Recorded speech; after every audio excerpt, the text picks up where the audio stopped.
The LinkedIn Podcast Network is sponsored by TIAA. TIAA makes you a retirement promise, a promise of a guaranteed retirement paycheck for life. Learn more at TIAA.org/promises pay off. LinkedIn presents.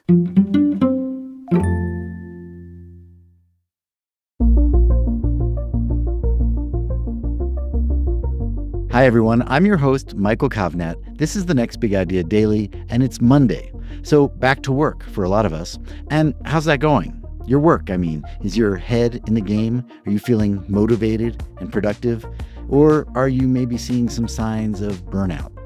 Many hardworking, ambitious people experience stress, which can become overwhelming and over time lead to mentally checking out of their careers.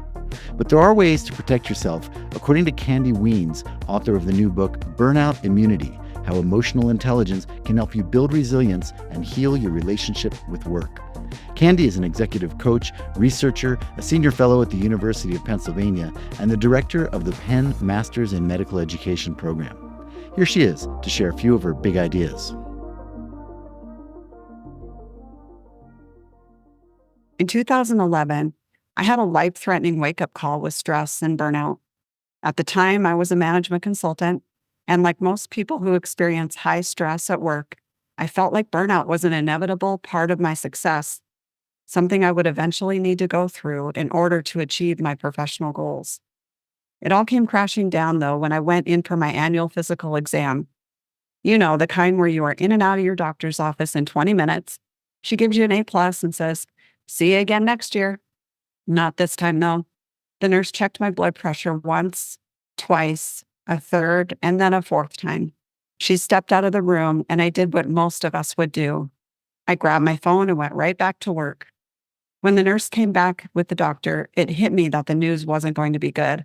It turns out that the work stress became so extreme that it caused me to have a hypertensive emergency with a blood pressure reading of 200 over 110. The doctor ordered me to bed rest, which I immediately resisted, of course. My first thought was, I can't miss work the next week. I have a big leadership development program to run.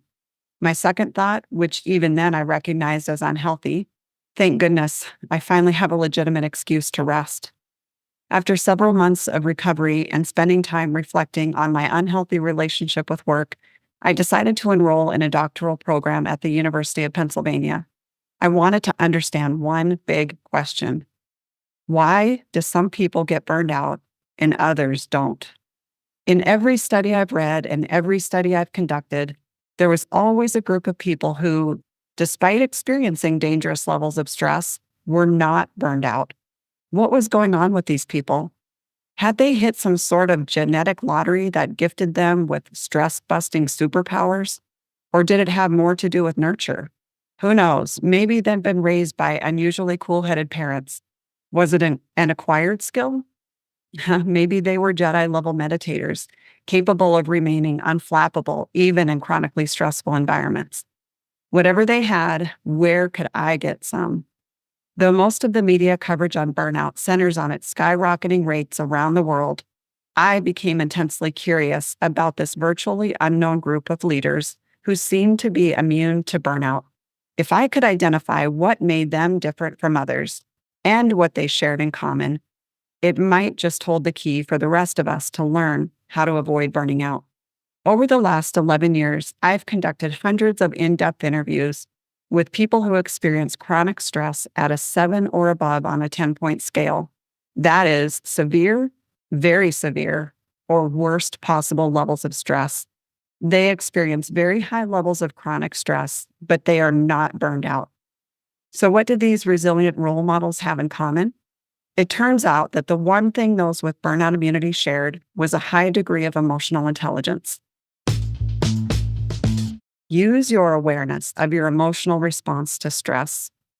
This includes taking a close look at how you typically respond to stress, what I call protective patterns, and how those are working for or against you. It also includes enhancing your awareness of how your emotions drive your thoughts and your behaviors when you're stressed. Greater awareness will enable you to learn several important things about yourself. For example, gaining a better understanding of what makes you tick, In other words, what motivates you? What really excites you about different aspects of your work? And what ticks you off? In other words, what triggers you? And why do those things trigger you? Awareness also includes learning about what makes you more sensitive to stress. What puts you over the tipping point from good stress that gives you energy and focus to bad stress that depletes and overwhelms you? Your protective patterns under stress, the impact you have on colleagues and culture when you're stressed, and what you can and what you can't control. Awareness is the foundation upon which all the other burnout immunity skills are built. Use your regulation skills to manage your emotions, thoughts, and behaviors, especially when we're stressed out, overwhelmed, or in a dysregulated state. Our emotions can gain the upper hand and our thoughts can spiral out of control. And we all know what happens when we're in an agitated state. We often act in ways that aren't productive or are even downright harmful, which ends up stressing us and our colleagues out even more. Learning and applying self-regulation skills will help prevent you from succumbing to negative thoughts, unproductive emotions, and impulsive, unexamined behaviors that put you at risk of burnout and that can distract you from your vision of your ideal self. From my research, I found that people with burnout immunity use their regulation skills to stay in control of their emotions, even in the midst of high stress situations. They do this by practicing 3 essential strategies. First, people with burnout immunity view stressors as problems that can be solved. That doesn't mean that they don't have an emotional response to stress, but they don't get hijacked by the emotions. They're able to effectively control their emotions and turn their attention to working their way through or around the stressor. People with burnout immunity also proactively manage their emotional investment in work. They don't get caught up in pleasing other people. They limit their time and interactions with coworkers who are energy vampires or who have a negative or cynical attitude about work. They enact firm boundaries around work, and they create and uphold emotional boundaries as well. They try not to take things too personally, and they proactively counteract negative emotional experiences with plenty of positive emotional experiences. Finally, people with burnout immunity practice adaptive emotional regulation. They are able to label and understand their emotions. They understand what triggers their emotional reaction to stress, as well as the underlying reasons for why they are triggered by certain things or people. And perhaps most important of all, they are able to tolerate negative emotions without reacting impulsively. Use your meaningful connections to stay grounded to what's most important to you. Connecting to people, places, and experiences that bring you joy and help you feel the most authentic version of you is one of the best antidotes to stress. And research shows that people who have meaningful connections of any type with their personal or community relationships, their jobs or sense of mission, their goals or their hobbies and passion projects, they enjoy greater well-being, less stress, and are more physically and emotionally healthy. Apply the right mindset to achieve burnout immunity.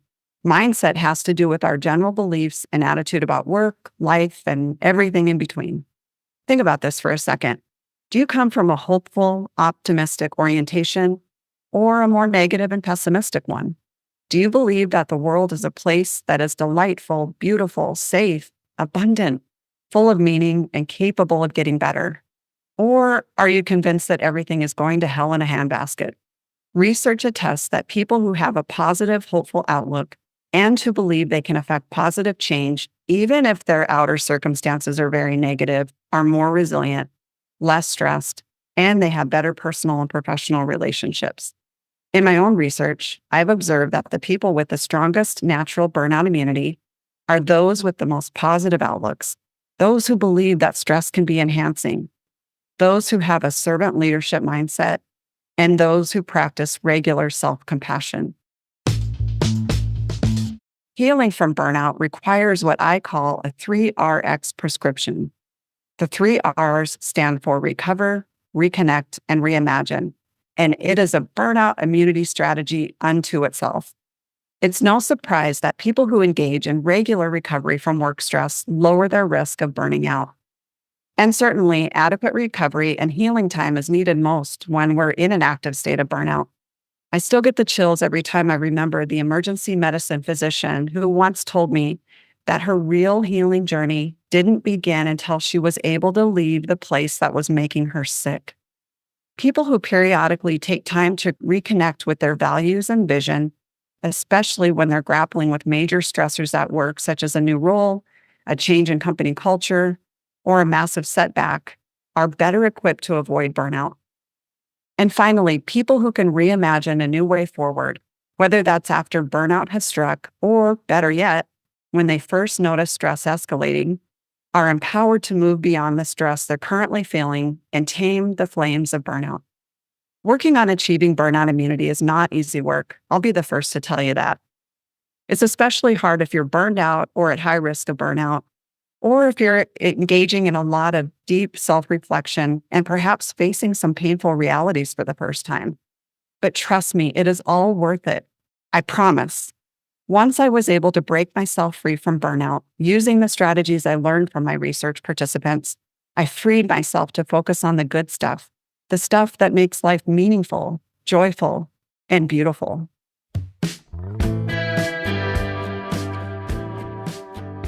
All right, well, I hope those tips help protect you from burnout. And if you could use some ongoing support, get yourself a copy of Kandi's book, Burnout Immunity, at your favorite bookstore, and download the Next Big Idea app. We've got tons of career advice from some of the smartest nonfiction writers out there. Just look for the Next Big Idea in your app store. I'll be back tomorrow with some ideas about science and grief. We all know science is a remarkable tool for understanding the world, but could it also help us through life's toughest times? We'll hear from Alan Townsend, author of the new book, This Ordinary Stardust, A Scientist's Path from Grief to Wonder. I'm Michael Kovnett. See you tomorrow.